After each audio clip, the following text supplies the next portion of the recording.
Sure. So webinar is now live. Attendees can come in. Brilliant. Well, I will let everyone just join the webinar. I'll give everyone a minute. Hi, Hey, how are you doing? Hey, how are you?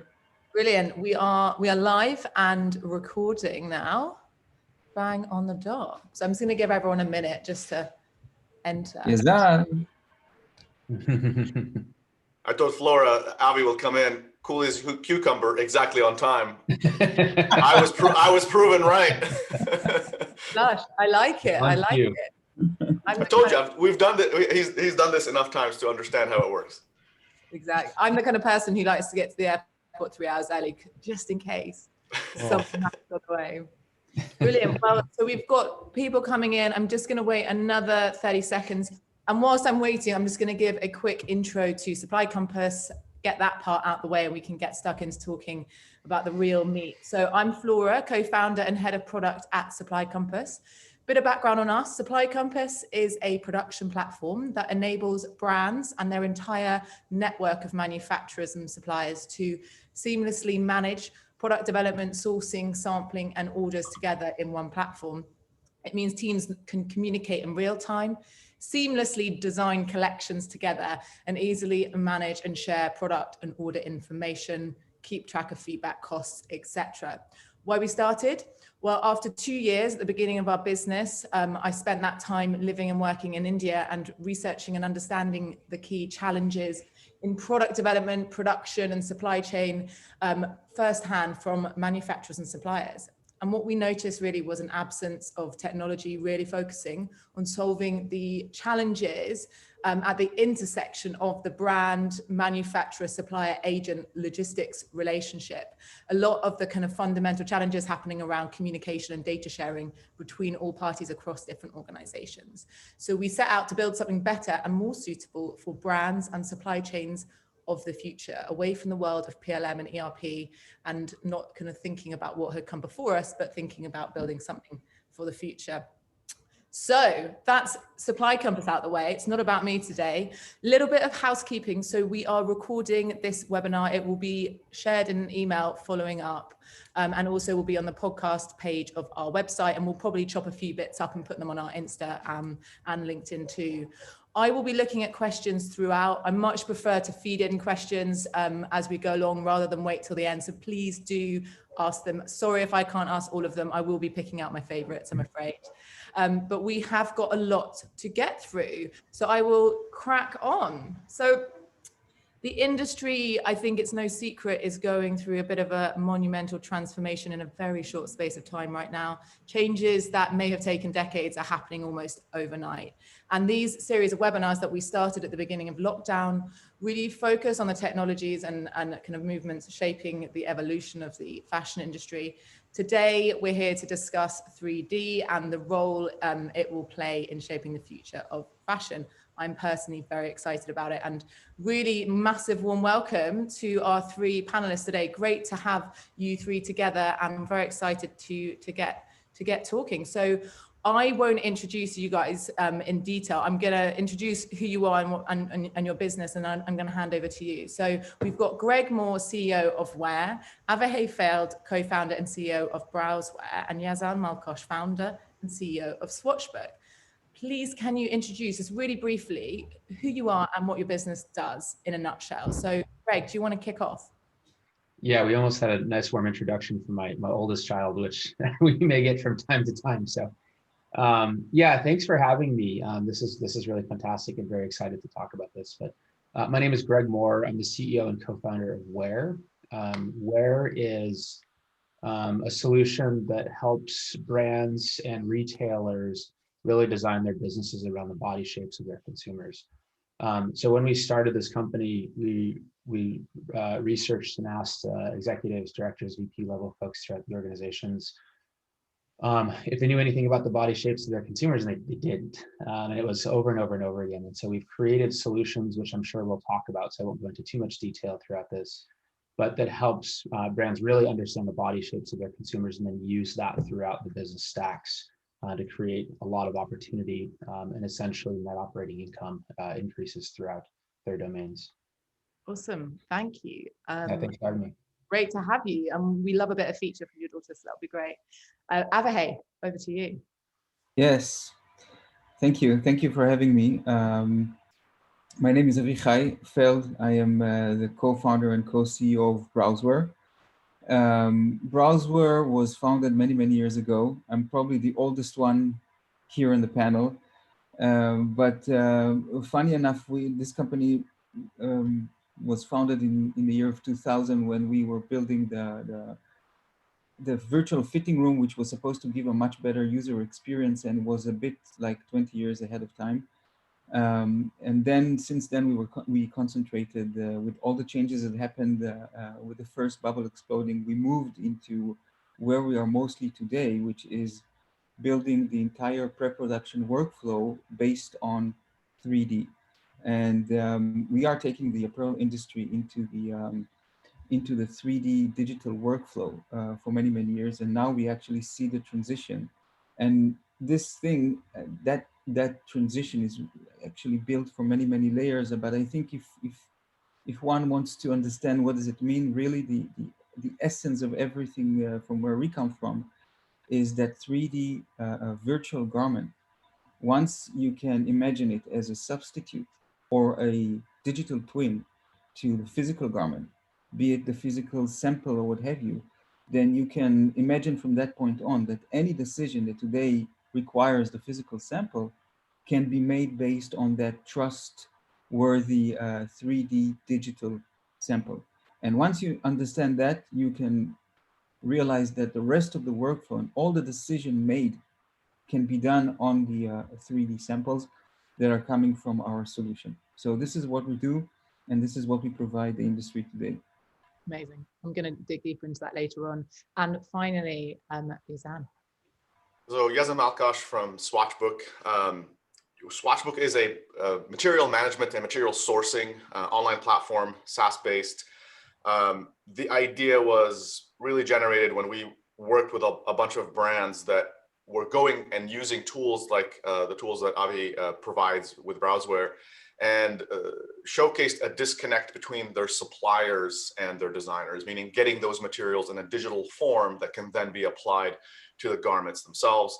Swatchbook was born out of that need and kind of has been evolving ever since. That's it. Brilliant.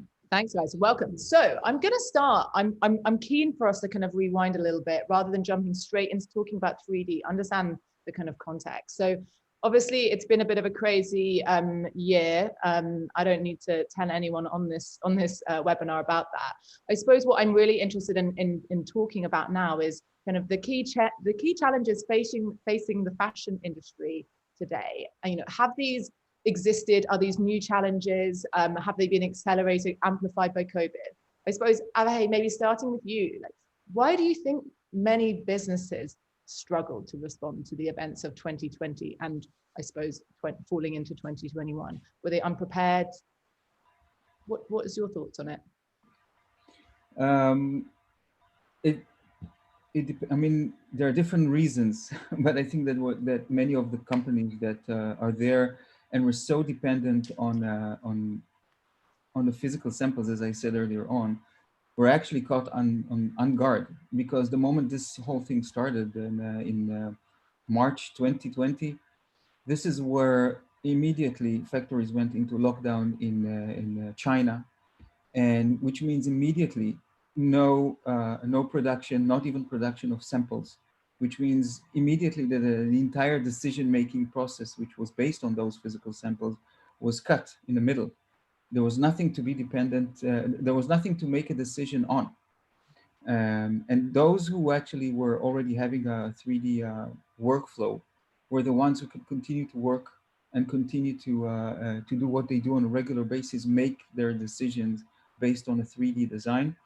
But that thing continued on. I mean, the COVID, once the factories were open, then the lockdown went into the West, came to the West. And this is where, even if there were samples, who do you send it to? People are at home. You don't even have multiple samples to send it to people. And even if they got it, what can they do with them? Bottom line, this raised a big issue, and people understood that the only alternative going digitally, and I think this is where we got. Until then, we did see a rise, I would say, in understanding what really can do to you. But from COVID on, people realized that this is not only that it's the only alternative when you don't have the physical samples you are so dependent on, but then they realize it's actually quite good.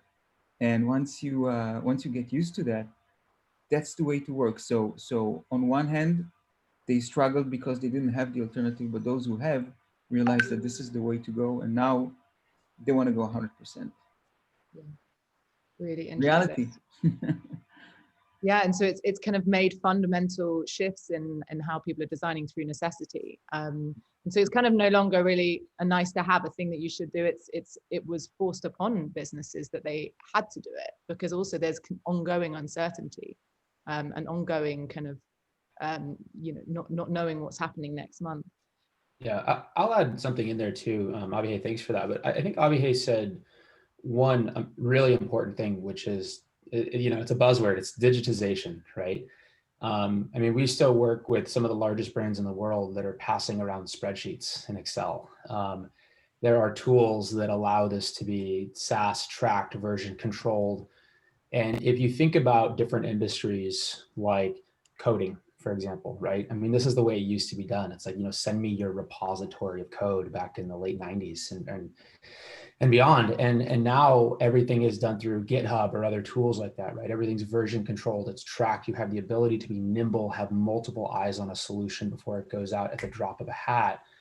And then you can push forward. And I think in the fashion industry, we've been so integrated with fast fashion, rise in production, quick pace, but we're forgetting the tools that allow us to do that from an efficient standpoint. And so while we have this desire to move towards digitization, we also have the need to be nimble. And the tools that are out there today, like the four tools, sorry, but the four tools that are out here today, they provide that ability such that you can weather whatever storms are coming up, because now you have the ability to use the digital footprint that's out there and create this platform for yourself and your business to weather through anything, and then also to accelerate when and where necessary. And I think those are big challenges that we've kind of swept under the rug in the fashion industry for the past 2 decades. And now they came to a forefront. So we're seeing a lot of adaptation towards that, and that's really nice. It's a good thing. The industry needs to move there to create efficiencies and sustainability. Totally. Excel is a great tool for certain things, but not right. We're continually pushing that as well. So I'm keen, I mean, we could talk about the challenges facing the industry. I think I'm obviously keen to keep this a future facing opportunity, like what opportunities are out there. So I think in terms of just a few predictions, I mean, get your mystic ball out there. It's not all grim. Let's not focus on the past. Let's look ahead, paint a picture of what the future may look like in terms of the consumer landscape. So maybe this is for you, Greg, the kind of future of this body first shopping experience. I'm really keen to hear a bit more about that. We've talked about that in the past. Yeah, so thank you for that. Yeah, it's I don't know. There's always been this big hole in how we look at data, especially on the shapes of bodies for consumers, right? We may sell direct, they may buy a size, they may return a size, and that's about as much information as we can glean off of the bodies of those consumers. And so we kind of looked at the problem backwards. So we have the ability, based on our foundation of capturing millions of human body scans throughout the world, to build out really powerful body prediction technology. And we then integrate that into our customers' websites and their web stores, such that consumers will go through this little quiz. We predict their bodies, recommend the best fitting size. Conversions go up, returns go down, right? But the most powerful part about it is that we're predicting the body dimensions of every single shopper that comes to that site. And then we work with brands like Browseware and teams like Avihai, where we can build that collection of body shapes into 3-dimensional bodies. And then so when you're designing clothing for your next season, you're designing it around the actual bodies that are shopping your actual clothing, as opposed to just an avatar that you bought from somebody that's supposed to represent something. And so when you look at the model kind of backwards of understanding the body shapes, and you understand what goes into driving those body shapes, maybe a change in marketing campaign, right? Maybe you used more inclusive modeling. That's going to increase the size of the bodies that are shopping on your site. Maybe you shot it on petite models. That's going to decrease the size of bodies that are shopping on your site. But all these things are dynamic. And so when you feed this information back in through the funnel, you're not only enhancing the shopper's journey, but you're enhancing the technical team's ability to design for the body shapes of the actual shoppers that are buying that brand. That's something that's so powerful. I mean, talk about sustainability, reverse logistics get lost so many times. And when you start to bring that into the foray, you're just creating a more satisfied experience throughout. And it's through the integration of all of these services to create twindom or like for like, right? With bodies, representative avatars, materials that are necessary to truly understand how they're going to drape, and the ability to tie it back together with your manufacturing teams that truly creates this ability to be nimble and to scale into a digital future. So, I mean, we're super excited about this, and I think we're just embarking on a new era. Yeah, that's really, really interesting. I think something that when we, in our initial discussions, I think maybe this was you, Abhay, talking about kind of the potential, which is already happening, of selling products without it ever having been made. True enough. I mean, being able to, again, I'm taking us back, being able to create this style in a completely true to life manner, you know, making it into a digital twin of whatever is going to be manufactured out of it. That means that not only you can help in the pre-production of it, but then you can actually, with a nice, good rendering, you can actually make it look like completely a real garment, as if it was photographed and as if it was photographed on a person. And there are already ways to do that today in a scalable way. And bottom line, this is something that I mean, there's certain level of you know, grow of this industry or technology growing, but eventually, the way we look at it, people can go in. The way I imagine it is the person will be able to go into their in their door front and be scanned, you know, without any friction, and their body would be, you know, become 3D in the computer, and then they can try on garments. And being able to try garments, meaning that they will need to have some kind of 3D garment there on the computer or on their, you know, smart mirror, when they stand in front of the mirror and they see themselves digitally dressing garments, and it will look like the real thing, and then they can buy it.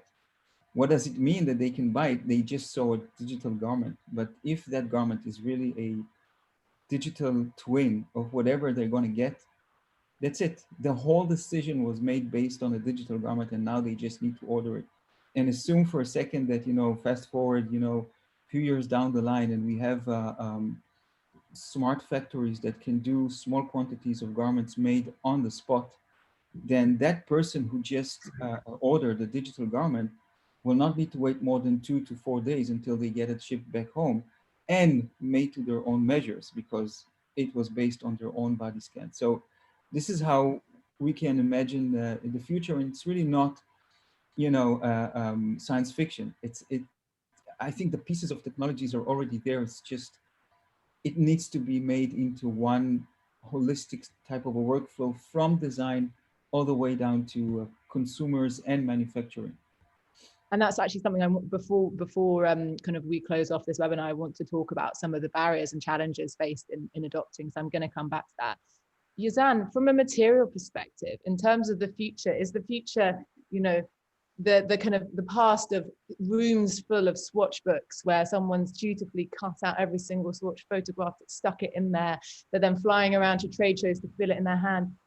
Is that a thing of the past 10 years from now?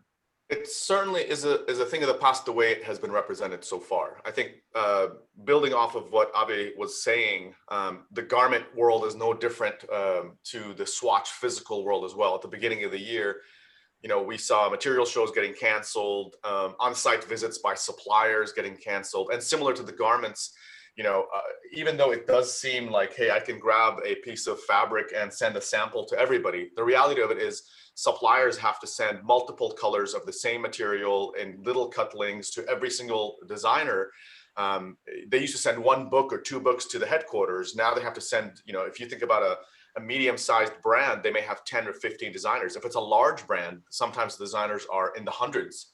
There is no way, especially with the current, financial climate of the world, for a supplier to be able to afford to make all those samples. Those are costly to make every single version. And on top of that, once they get that little cutling, they're like, oh, I think this looks good. I think it's going to work well for my garment. I'm going to need a bigger yardage to go and try the physical sample. And then that builds off to what Avi was talking about, is then you make the physical sample. I think the material experience has been lacking, and has been lacking for a long time for a variety of reasons. I don't think COVID kind of broke everything, but it accelerated and amplified what was broken. We believe with Swatchbook, in the future of the way that you look at materials, digital becomes the focus, and the physical touch is on the outskirts, because most designers kind of know, when they see a material visually, they kind of know what it feels like. I know it doesn't seem, even if a consumer could do it, I think a designer is better suited to do it, right? Because we buy stuff online all the time. You look at it, you're like, yep, I think it's going to be good. I'll buy it. Worst case, I'll return it. Designers have experience. They've touched these materials. They've seen them around. It's part of their education. So I do think that, in the future, the material experience is going to be different. I can look at the material on a digital product, on a digital avatar. And if I need to touch and feel it, maybe, there's one version of it. So instead of showing me the 50 colors you have, show me the one that has the touch and feel. I'll look at that visually in a digital manner for everything else. I've got a question in the Q&A, so please, thank you for putting these in there. I meant to say the Q&A, not the chat. I'm just checking the Q&A, so if you put something in the chat, please put it in there. Yasmin, I'm interested to know how these technologies can help brands become more sustainable. So I know you've all kind of touched on this a little bit. Perhaps, any of you, who would like to take that? I'll do just the simple one. Beyond the data that we can track as you're doing all these garment simulations with the sustainability aspect of the garments, the fact that you reduce sample waste is one of the easiest one. It's a low-hanging fruit. If I make less samples, you are having a much more sustainable production. And to give you one of the brands, wasn't even the largest brands, this is something I shared maybe like 6 or 7 years ago. So you have to understand, like, all the brands are always growing, right? They're always making more stuff. But 6 or 7 years ago, they produced about 1.8, 1.9 million samples in a year. Those samples all have to be destroyed. I'm not even talking about, forget what goes to the consumer. I'm just talking about just the design process. If you put those into shipping containers and stuck those shipping containers on top of each other vertically, they'll be 4 times the size of One World Trade Center. This is one brand. It's not even the biggest brand, and it's in 1 year. Imagine every single sample that has to be created typically has to be destroyed for safety and liability issues. Just that alone. You don't have to say, I'm going to eliminate 100%. Get rid of a quarter, a third, a fifth, whatever it is. That's way better than what we have today. I'll let Avi and Greg talk to other sustainability aspects, but that's the first one that I think is very tangible and easy to get. I had no clue that it was that big for a brand. That is crazy to me. Wow. Yeah. Sorry, that kind of blew me back a little bit. I'll kind of go, because I think that Yazan just pointed a pretty amazing stark picture. And the reality is that, that lack of sustainability doesn't just stop at sampling, right? It carries on to your inventory forecasting and how you do your size runs. And right now, we're done based on sort of last quarter or last year's sales numbers, but that's not taking into account, again, we're a body shape company, right? The body shapes of people in specific regions. And so, for example, you take the waste from the design side, and then you accelerate that to the waste on the inventory management side.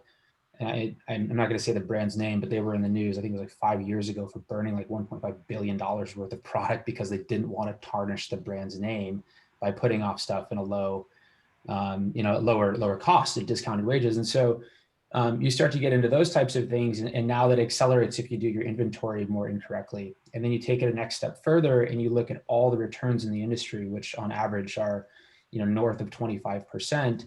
And the reverse logistics costs back and forth and back and forth and back and forth, and the CO2 emissions that you're kicking off through the whole process, there is a reason why the apparel and fashion industry is the #2 most wasteful industry in the world, I think, behind oil and gas.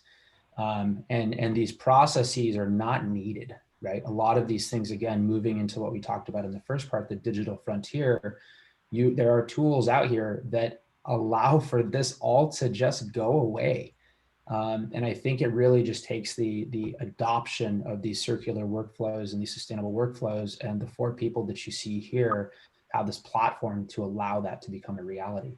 And so I think it's here once we sign in. And when we sign in, again, there's a reason why customers stay with every single one of us forever. And that's because we solve the problem. And I think that's a really interesting thing to kind of look back on the people that are like, yes, we need to do something, but when is the right time? It's gone, and it's here today. And so I think that we have that ability to create that sustainable future. Well, that is, let me match and raise. I think that both cases are absolutely correct. You know, being able to save samples, but also being able to be more accurate on the sizing will both have a tremendous change on an effect on the sustainability. We are looking also at you know, on the same level, we're looking at being able to reduce cycle time tremendously. Okay, cycle time today being based on a physical sample, it means that, you know, what for every style that needs to go into sampling, you have the first sample being made, say, in China. Then it needs to travel, usually by a plane, because there's no time.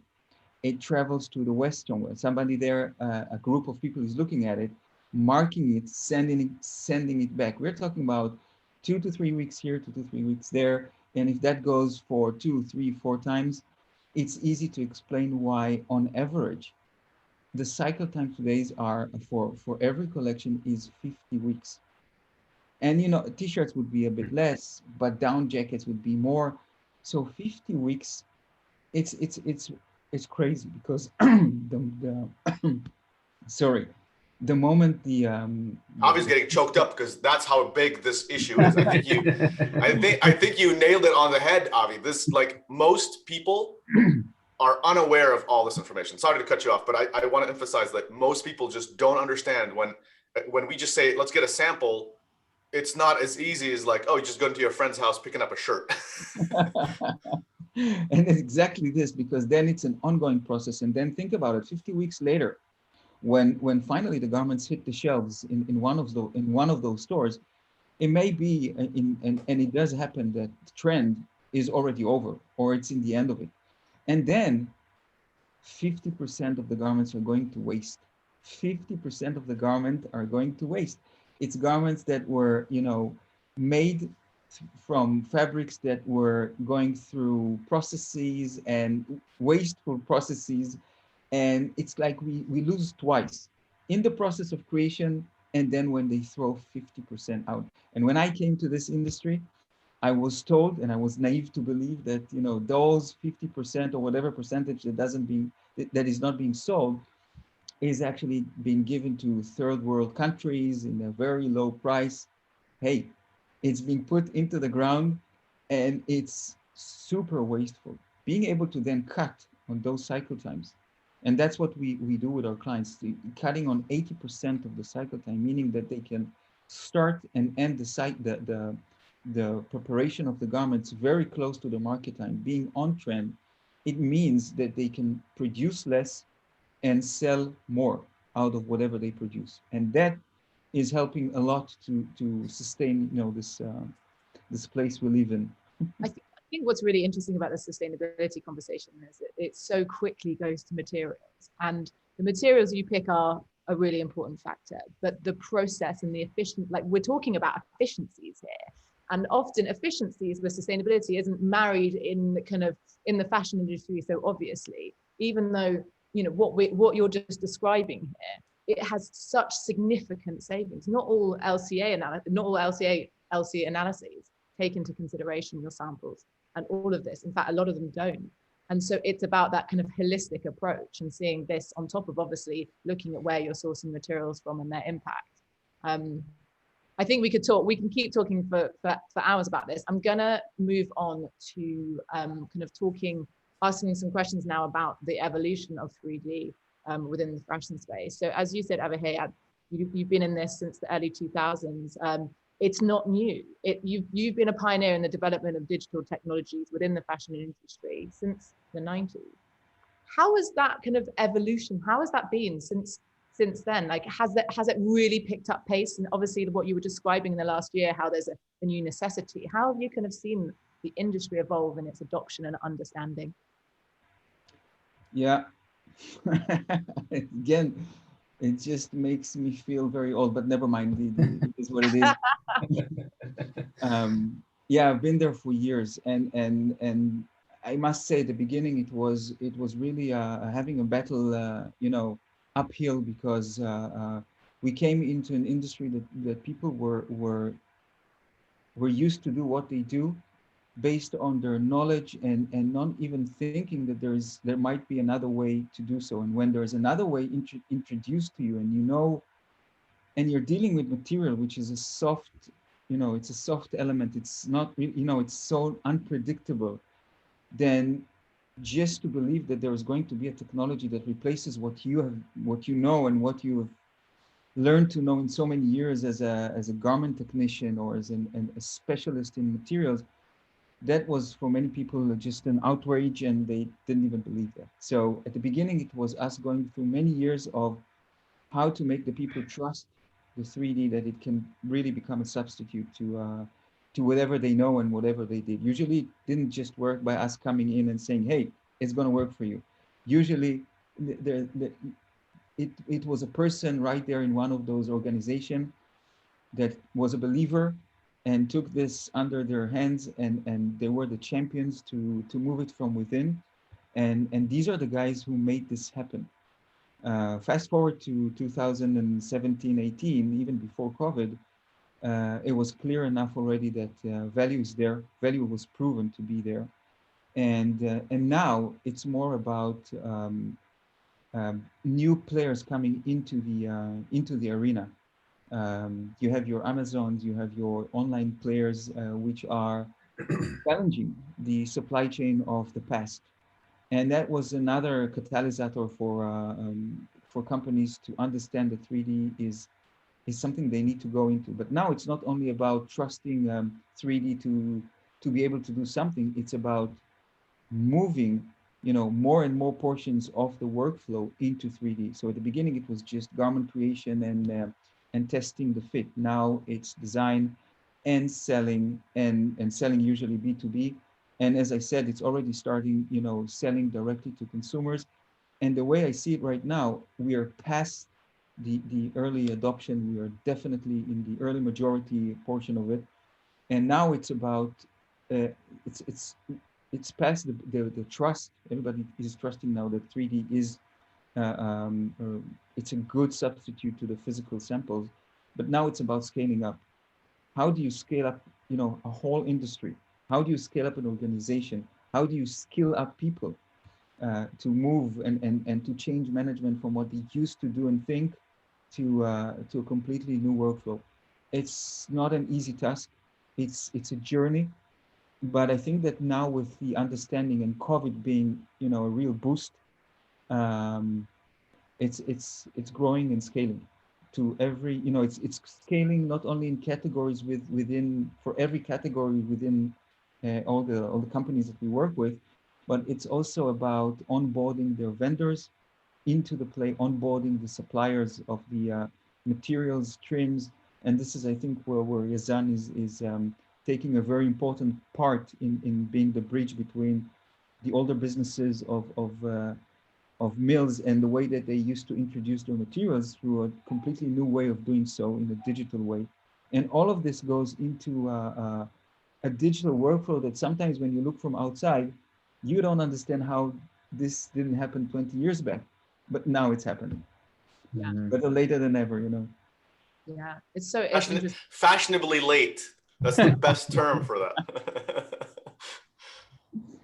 My next question is around, I know a lot of your customer base, all three of you, is enterprise. Now, there's quite a few questions in here and this is also the purpose of this webinar, because our focus as a business is also working more with the SME sector.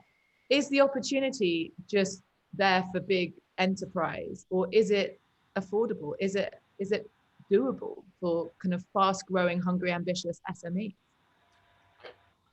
I'll take this because we've had this question on our side, and we went after enterprise because there are a lot of things you can learn from enterprise in terms of what can be done once you get to that scale, because it's everybody's ambition to build that billion-dollar company, right? Do you want to grow it from zero to hero?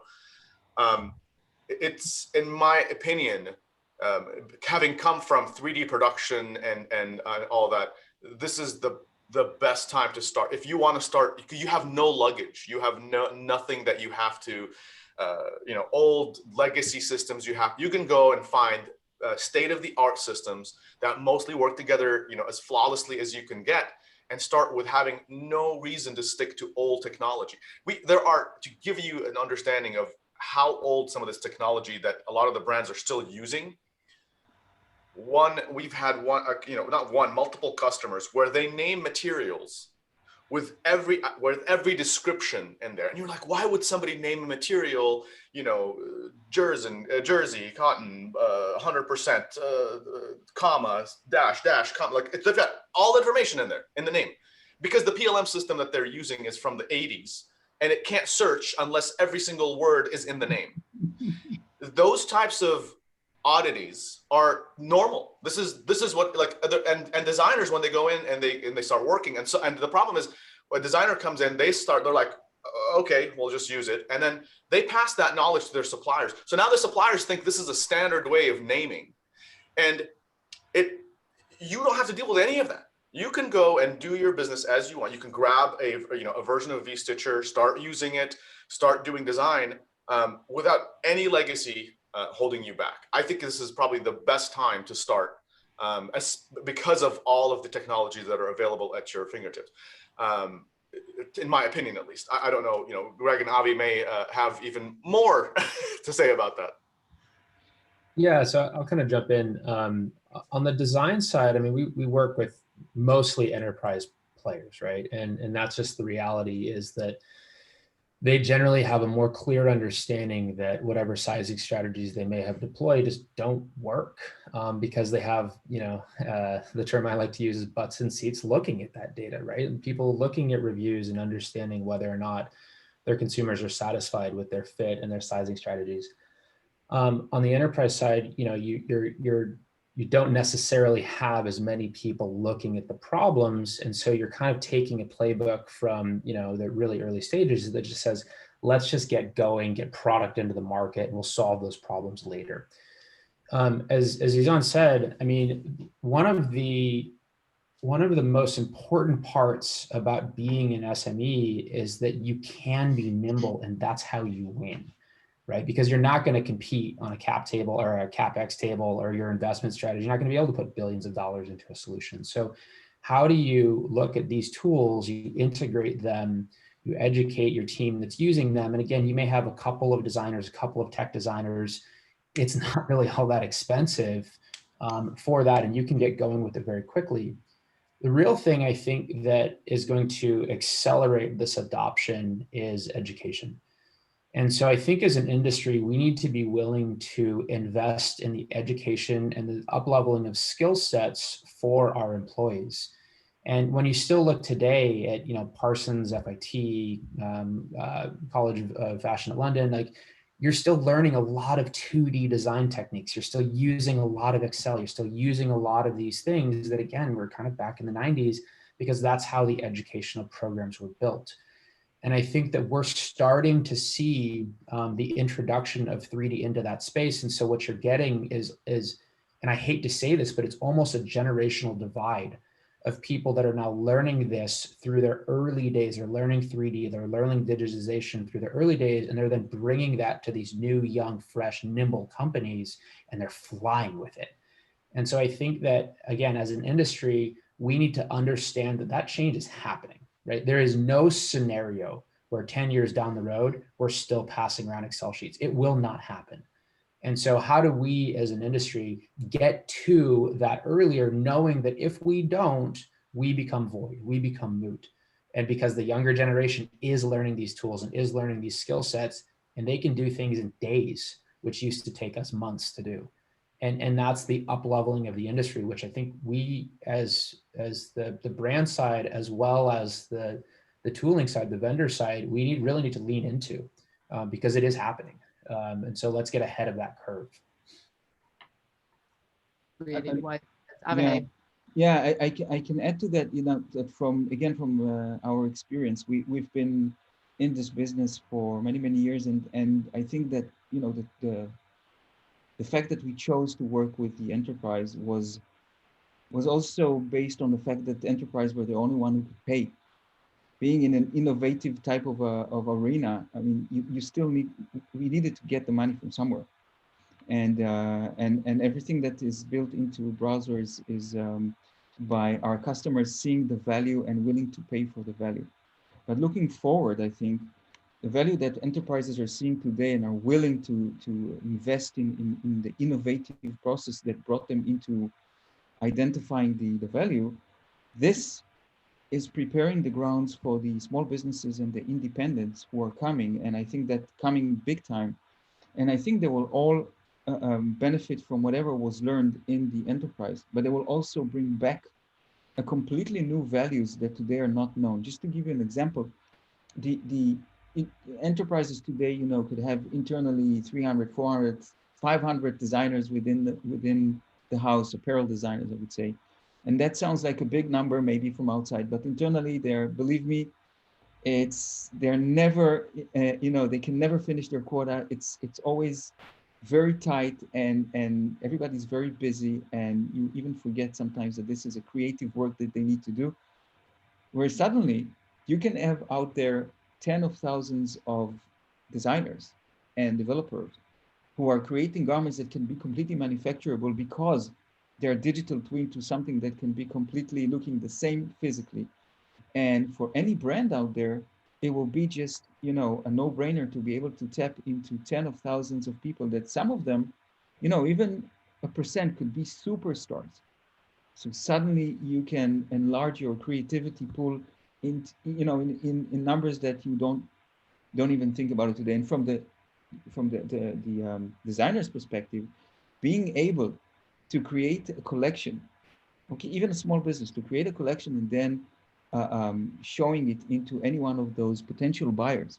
In the past, it was about actually creating the samples.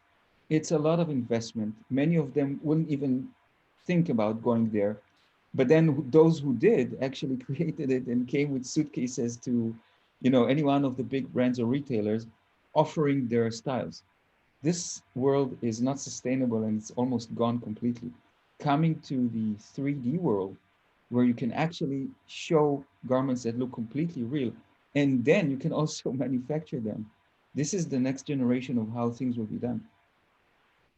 And we've obviously talked a lot about the kind of changes and the transformations happening within retailers and brands. What will be the impact, and this is a question in the Q&A, the impact of implementing 3D on more traditional kind of manual production and manufacturing jobs? What's going to happen to that sector? Should there be a focus? Do we have a duty to kind of develop the skills for this new way of production? How, we talked at the start of the importance of working with manufacturers and suppliers to move this industry forward. I mean, Yeah. it's like what I was gonna quote you. It's the same thing. It's to make sure. I think the education. I still feel kind of very strongly on the education side that it really hasn't picked up as much as it needs to. It's mind blowing to me that these schools haven't really said, because they're not graduating for today, they're graduating for tomorrow. You're prepping people for the future. You should prep them and say, this is going to be the standard, not like, hey, this is an additional tool that may or may not be useful in your workflow. it's fascinating to me when we see designers, because obviously I'm sure Avi and Greg have spoken to designers at different brands. When they come in, there's a lot of things that they go through that are unexpected. It's things they don't learn in design school, right? They're like, I didn't know I'm going to spend a fifth of my time doing tech packs in Illustrator. I didn't know I'm going to be doing, vetting spreadsheets. None of this gets covered. It's kind of fascinating. Even the back and forth of the system, like the idea that I'm going to send, I get a material, it's got a graphic print on it. Well, I don't like the scale. I'm going to send it back and then wait another 2 weeks and then get it back and like, you know what? It's still not on. Like that back and forth isn't something designers are familiar with. And with digital tools, they also haven't been exposed as much as they should be. And let alone the suppliers. The suppliers are almost hidden away. They didn't even know that this stuff is possible. You go to a supplier and you tell them, look, I'm going to put you in a tool that will determine exactly what scale of graphic print you're going to put on that material during the call. And they'll be like, what are you talking about? Like, I'm going to wait another 2 months before the order gets in. That's the difference. And I think that education that, these people, the people are in the industry today, they are skilled people. So just because this goes to computers doesn't mean they're going to lose their jobs. It just means they have to change what tools they're using. I remember 3D coming in and all the photographers freaked out. They're like, oh my God, like photography is going to die. No, it won't. You still need people to understand lighting. You still need composition, right? An eye for that design. You have a creative sense. I think in the same way, even though we don't consider that a creative skill, it is a creative skill. Being able to execute on those designs is a very fine-tuned system. Not everybody's capable of doing it. Not everybody's great at it. You just need to grab them and take them over, because guess what? Designers still need somebody to execute that pattern for the manufacturing. It needs to be, at the end of the day, made into something physical. So they need to be upskilled and changed over to more digital tools. Yeah, Izan, that's perfect. And one thing I'll add to that is that there is the practice of designing, and then there's the business of design. And when we think about the practice of designing, it's beautiful, right? We're creating works of art. The business of designing is in the mud. It's waiting, it's back and forth, it's typing in numbers, it's, scaling, and it's an entirely different world. And so I think that the reality is that when we actually look at the downtime that designers have and that factories have, and that this entire supply chain has by not being digitized and being able to put that workforce towards a more efficient workflow, you're increasing your effective time, your effective work time of your employees probably by at least 50%, maybe more. I think the other thing is that, automation is real. We look at that across every industry since the Industrial Revolution. I mean, cars are no longer being riveted by human hands anymore, right? And so automation is a real part of life. It's going to happen. And the reality is that outside of COVID, we've generally kept unemployment in check by up-leveling our workforce. And this is not something that's unique to the fashion industry. This is an obligation that we have as brands, companies, owners, CEOs, executive teams, whatever else, to make sure that our employees are well-skilled for the future.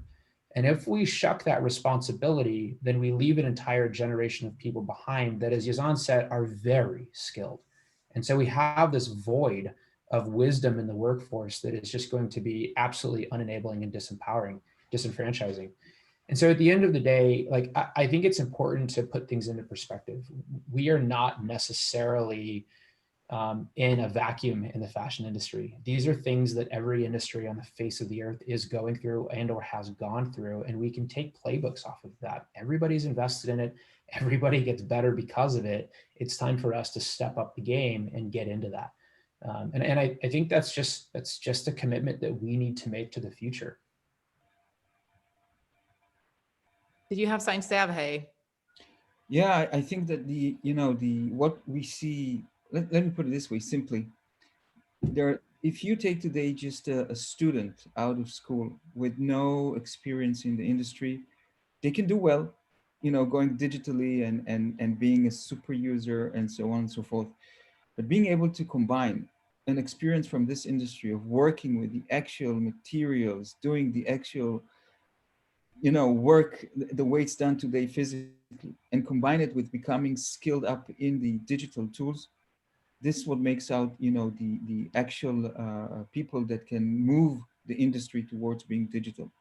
In other words, those supposedly positions that are seems to be going out of, because things are turning digital.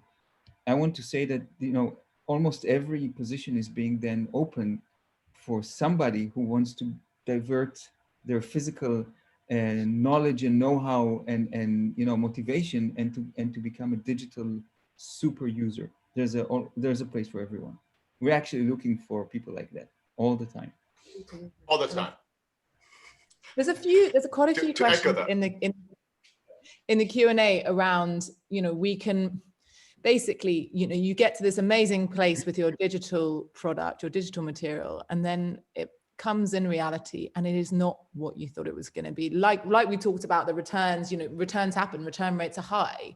How, ultimately at the end of the day, this is an industry that, there is obviously the garment industry, and that exists in its small kind of a small way, but physical products are coming out. Now, we've talked a lot about what's happening in the sampling and sourcing process. When we get to actual production and that kind of matching what you think it's going to look like, what's the fallout of that going to be? There's a lot of questions in here about that. Will it have the same performance? Because obviously, there's still a long way to go for it to be, you can't feel it. You can't see it on a real human.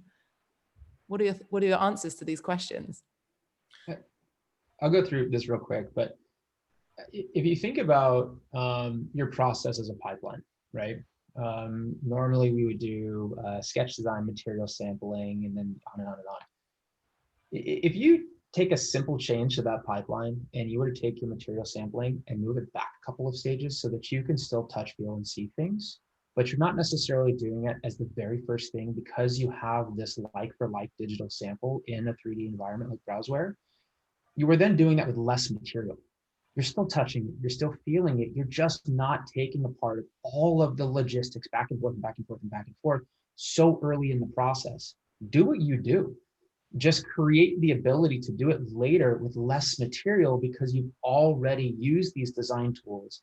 You've filled up that 50% bucket of waste that your employees have waiting for samples back and forth by creating multiple designs in multiple materials by using a digital library like Swatchbook. And now you're sampling with far less. As Yazan said, like we don't have to go from 100% unsustainability to zero. Like, let's take a chunk. Let's go to 50%. Let's go to like 75%. We can do that by making simple changes in the pipeline without even having to go full in on all digital all the time. I think there's still room for that. So it's creating a unique sort of way to think about these pipelines and problems to just chunk away at what we're facing right now. And that's here. You have that ability. It's a small investment to be able to do so.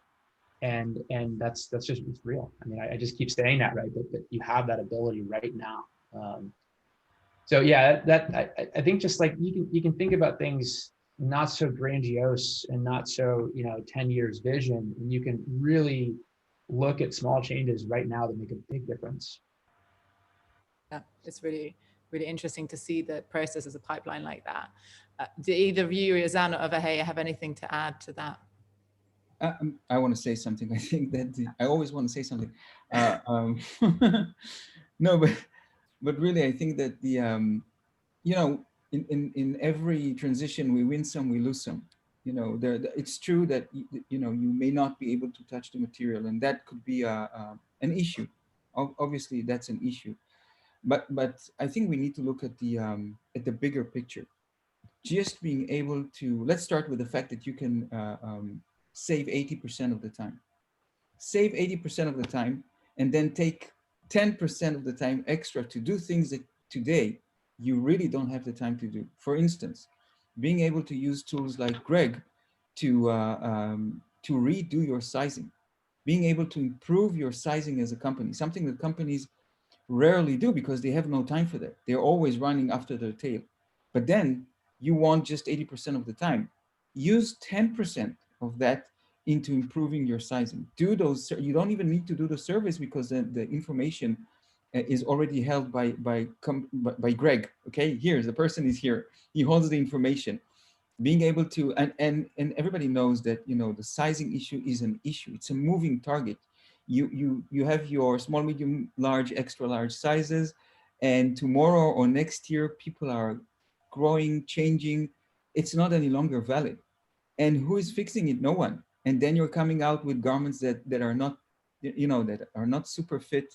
They're being returned or not even bought, 50% of them. We talked about it. So being able to fix that already changes the entire landscape. Okay. And then in the design process, take another 10% of those 80 you saved and improve your designs. You have more time. In the past, you had time for 2, 3 samples because they need to fly across the world. Now you can use 20 materials coming from Yazan with a click of a button. Okay, you don't need to wait for anything. You just do it with a click of a button, and you continue to improve the design, and you still end up 40% ahead of time like you used to have. This is, and the numbers, the effect of the numbers of being able to improve the sizes and improve the designs because of the time you've left with doing, you know, with going digital, this is a huge change. So this is where you win a lot. You lose some, but you win a lot. I like that. A few steps back, a lot of steps forward. I think something that we constantly talk to customers about is, you know, do you really, and you've already mentioned this today, do you really want to be spending 90% of your time in Excel and email? You're not being given the freedom to look ahead, be creative, think outside the box, do the things that actually make working in a fashion business really fun. And I think that it's, you know, learning these new tools, it takes time and it takes a change in mindset, but ultimately in the end, it's going to be a more enjoyable, more efficient process, like you say, across the supply chain. Any other people want to add to that? I've got 1 or 2 last questions, and then we've got 4 minutes left.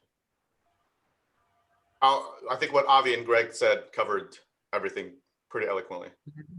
So just a few final things. I think for those businesses listening who haven't started their 3D journey, which may well be a fair few people listening, joining into this, what is your advice on where to start? We've had a few tips around just learning that, you know, starting learning the design skills. Where would, perhaps from all 3 of you, where to start? I'll kind of jump in first. If you look at the chat window right now, I have it popped up anytime I do these because I just think it's really cool to see kind of how people are talking about it. There are 270 some odd people that are all talking about learning this skill set or implementing this skill set. You're not alone. And I think that's the big thing, right? I think a lot of times when we go to learn a new skill, I'm just kind of channeling my kids here, and when they're learning something, they get really frustrated, right? But you sort of isolate yourself into this learning environment where you sort of need to learn it yourself. And if you just take a look at the chat window, there are 270 people on this specific call that are trying to learn the same skill set. And so these groups are available, they are out there. And Avi and the browser team do a great job of educational series and webinars. You don't have to go off into a room and, you know, a bunker and try to learn this yourself, but reach out for help.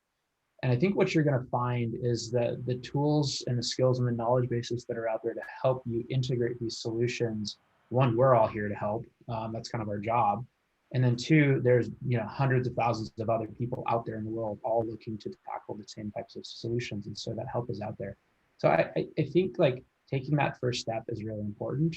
And then learning from people who have the wisdom and already know how to do it. I think that's a fantastic opportunity just to continue to think about embedding this into your life. Amazing. Wise words. Yeah. I'm gonna just echo the same stuff. It's all that. There's not much really to add there. Avi, if you got something, you're better off. But these are all the points are all there. We have the tools. We have the tools. You got to get the desire to change. It's going to be, you know, there's going to be some challenges. There's a learning curve, but the results are going to be, they're going to outweigh the challenge that you're going to have to put in there.